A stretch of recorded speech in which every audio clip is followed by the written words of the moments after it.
Can any of us think of anything that we've gone through that physically compares to that? I mean, the list there. He experienced so many things. He was beaten. He was beaten with rods. He was beaten in terms of with a whip. He was shipwrecked. Spent the night and the day in the sea. He went through so many trials and suffering. And I can't think of anything in my life that compares to that, especially when it comes to experiencing pain or suffering as a result of the work that you're doing for Christ. I mean, that's in my own personal life, I have not gone that deep yet. And in Hebrews, it even says, we're reminded in Hebrews 12:4 that ye have not strived, or ye have not resisted unto blood, striving against sin. So, I mean, how many of us have shed blood for the cause of Christ?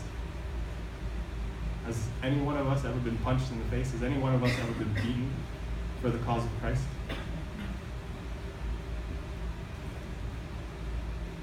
I can't think of anything in my life, but the point is that this thorn in the flesh, it hurt very much. And the word buffet in our passage means to strike with the fist in Greek. It has a sense of hitting someone hard with the knuckles and really making the blow sting. They will feel the sharp, crushing pain with each strike.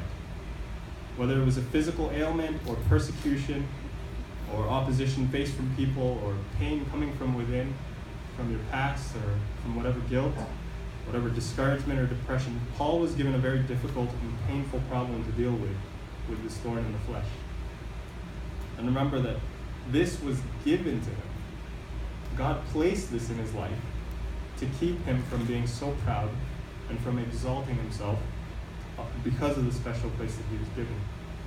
This is not something that was self-inflicted. Too often we bring about our own problems, don't we? We make mistakes and we end up in messes we cannot so easily get out of. Peter warns in 1 Peter 4:15, "But let none of you suffer as a murderer, or as an evildoer, or as a busybody in other men's matters." So often the things that we end up having to face are because of our own shortcomings. But, and these are times that we really can't blame anyone else but our own selves. But if you're going to live a godly life, know that you will be attacked by the enemy, and that God might allow those attacks to come to test our resolve. 2 Timothy 3:12 says, "Yea, and all that will live godly in Christ Jesus shall suffer persecution." 1 Peter 4:12-13 says, "Beloved, think it not strange concerning the fiery trial which is to try you, as though some strange thing happened unto you, but rejoice inasmuch as ye are partakers of Christ's suffering, that when his glory shall be revealed, ye may be glad also with exceeding joy." So Paul says to Timothy, if you want to live godly, you're going to suffer persecution.